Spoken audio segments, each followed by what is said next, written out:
Hello and welcome to this video.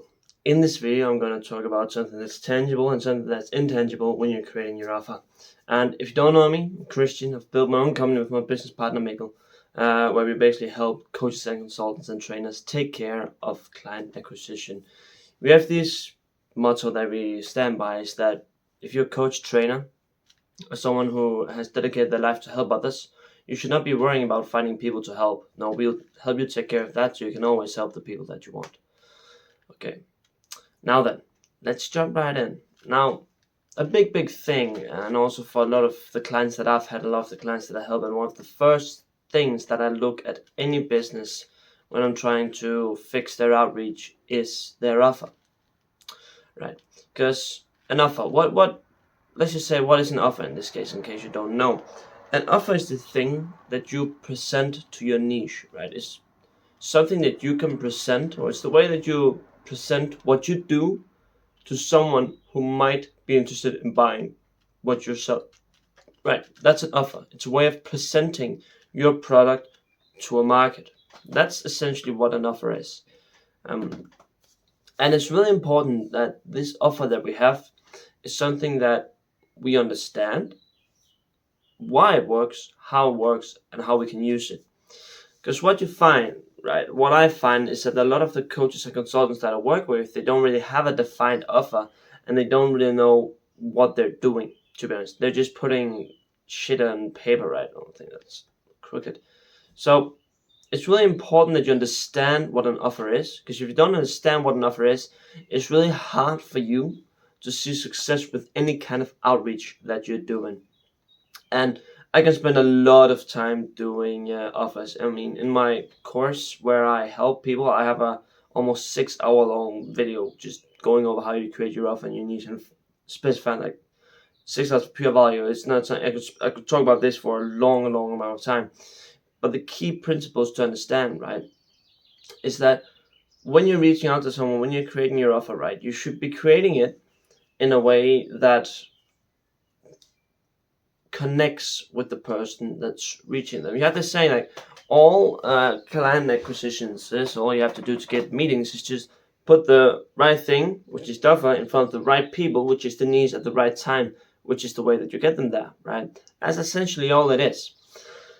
Now, one of the really important things here is the offer, right? And the offer should speak to this person, which it is you're trying to reach out to, right? You can create a really great offer, but if you don't know who you're creating them for, it probably won't work, right? Imagine if you're creating an offer that's really great to carpenters, but your targeted niche is lawyers, right? Even though it's super great for a carpenter, a lawyer will never resonate with that in any way, right? So it's really important that your offer resonates with whoever is reading it, okay? Really important. And now, how do you understand how do someone in your niche resonate with what it is that you're doing, right? This is where knowing who you're reaching out to is super important. You need to understand how they think, why they act like they act, like what are their thought patterns, what are their habits, what do they do, like what's their psychological makeup, right? That makes that niche different, that's unique to those people, right? That group of people, what's unique to them, to the way that they think, to the way they see the world, their paradigm, right? You can also use the word latent conditions, right? What's unique to them, right? This usually has something to do with problems, because this group of people is facing a problem, and that problem is what you fix with your solution. The way that you should market your offer should be as a way that directly solves that pain so that they can get out of that situation and where they want to go, right? Because imagine it like this also, an offer, if you have your niche now, before your product, and then your niche after the product, right? This should be where they are now, and this should be this is where they want to go after using your product, and this is not, right? So, but your niche can see that they have where they are now, where they want to go, and your product will get them there, right? Now, what your offer needs to do is bridge this gap so it looks tangible, it looks easy to cross, and foolproof decision, right? That's what you want to do with your offer. And I talked in the beginning about tangible and intangible.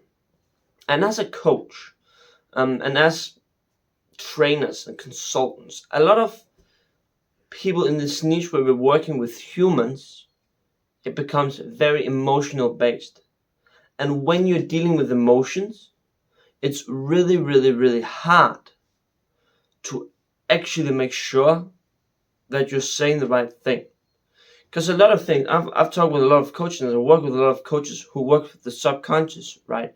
They solve, or they don't solve, they work, they like limiting beliefs, they fix, they build healthy habits.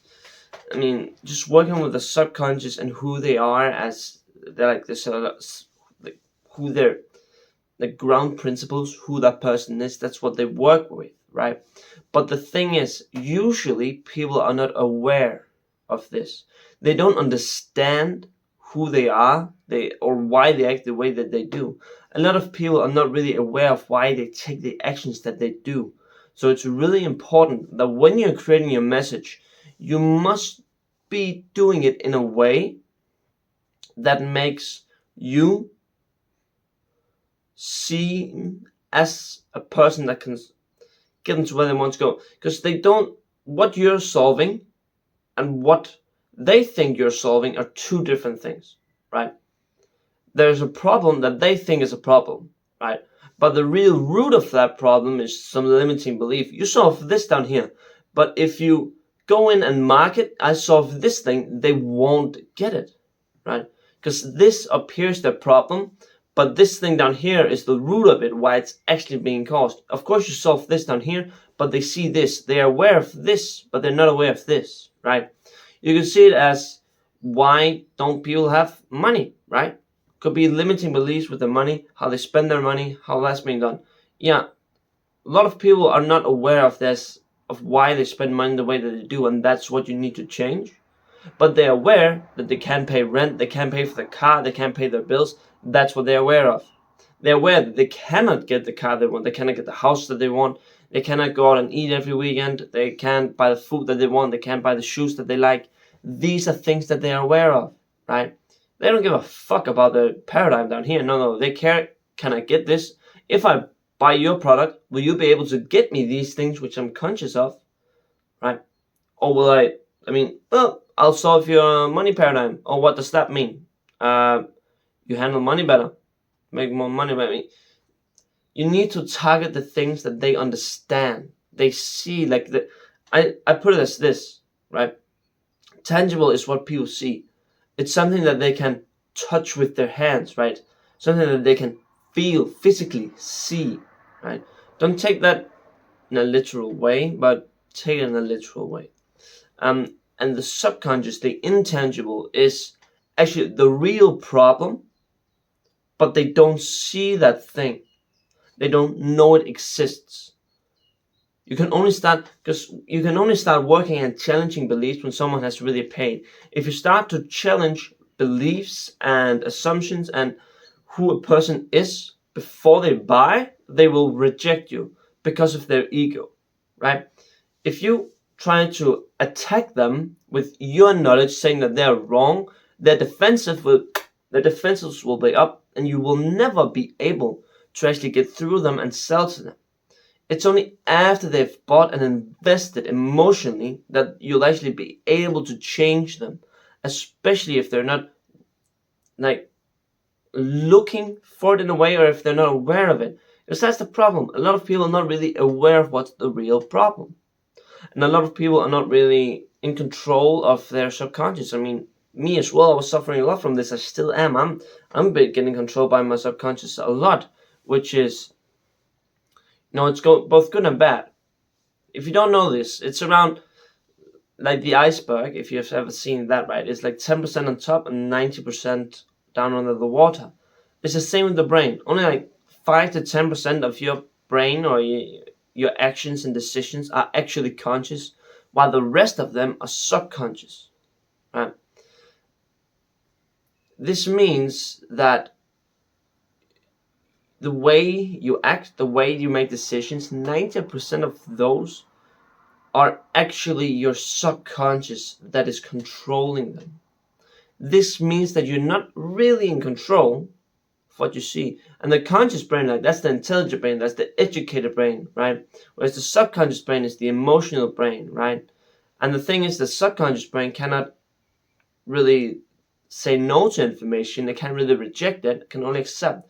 Only the conscious brain can accept. That's why if you get a lot of information, a lot of it will just, because the subconscious like absorbs everything and waiting for the conscious mind to come and accept or reject. But sometimes the conscious mind doesn't have that time, so it just accepts all the information that it can get. This is when you're a child, right? You really resemble the beliefs that your parents have and the peers that you have, your teachers, like mentors, people that you've seen as authoritative figures in your life, will have shaped the way that you think, the way that you believe, whether you like it or not. Of course, you'll have built your own opinions, but those things are built from that, right? That's where they come from. That's where they started. It's a really important thing to see, because once you understand that what you're doing, right, is something. I'm talking about your product here again. Something that you're doing, especially if a lot of coaches work with the subconscious. If you understand what it is that you're doing, you should understand also that whoever you're reaching out to don't. So if you're creating marketing with that frame in mind, you will never really be able, or you will be able to reach them. But if you're thinking just because you know it, everyone else knows it, it'll be really, really hard for you to actually get clients. And a lot of people that I see, they're just marketing something that just doesn't make any sense. And they expect it to because they know what it is. I believe it. I mean, I've been doing this for a long time. But the truth of the matter is the world just doesn't work like that. Even though you want it to be true, that whatever you're doing is just common knowledge and people will understand what you're saying to them, this is just not the fact, right? So when you're creating marketing, you should not be creating something that you think will work. You should be creating something that whoever is reading that thing thinks that will work, right? A lot of people make mistakes because what they're doing, they do it because they think it will work. They think they know what they're doing. They think that what they're doing is the right thing. Hear the word think, maybe, might, possibly. That's not going to cut it.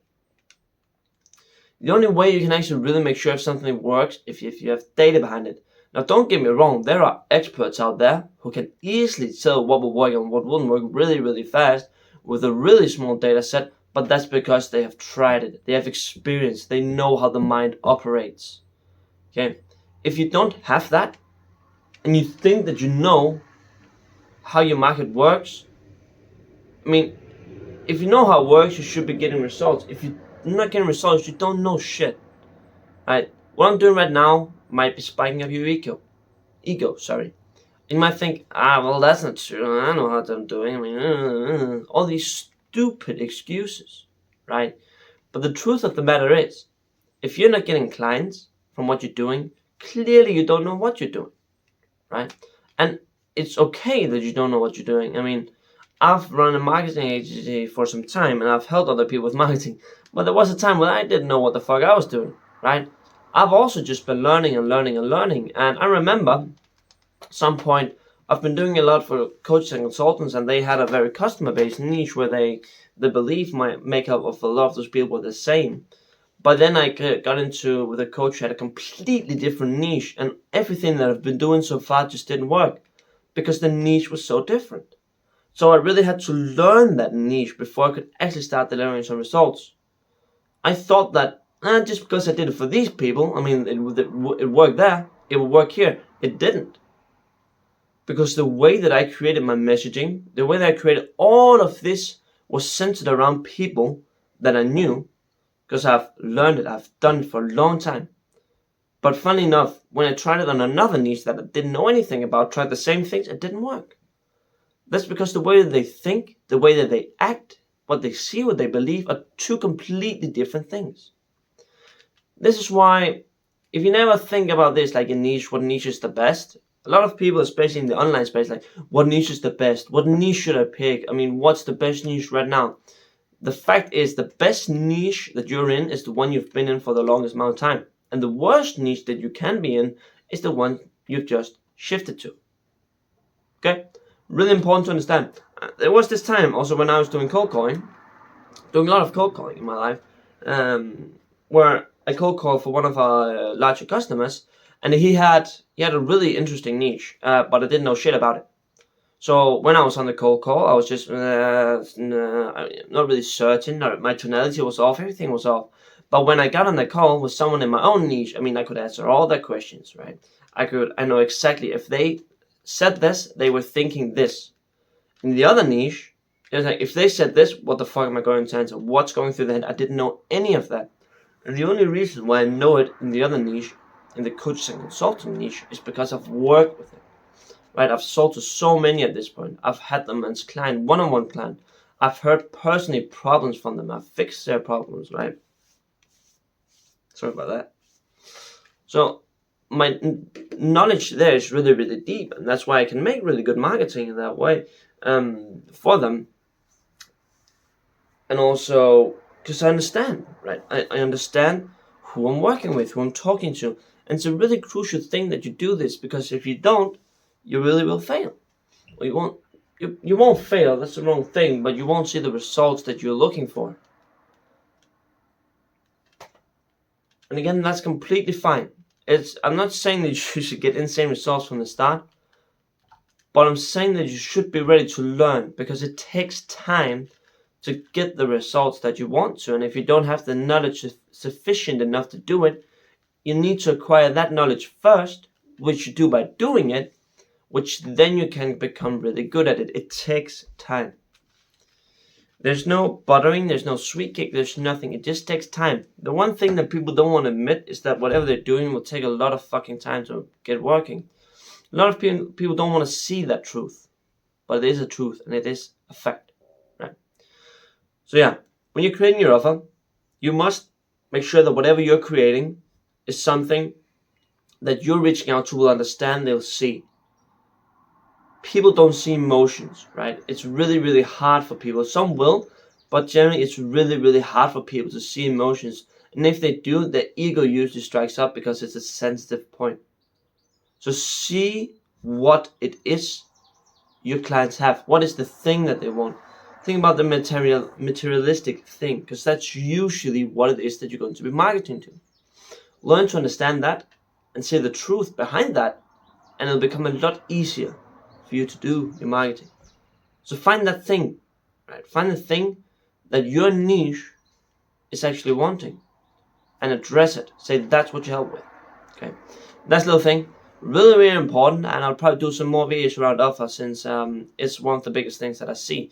But if you want to get this 6-hour video that I talked about, right, on how you can create a banger offer that basically fixes your whole damn thing, click the link in the description. It's just a funnel. You want it, you want it. If you don't, you don't. And that's all for me. Have a great day. Bye-bye.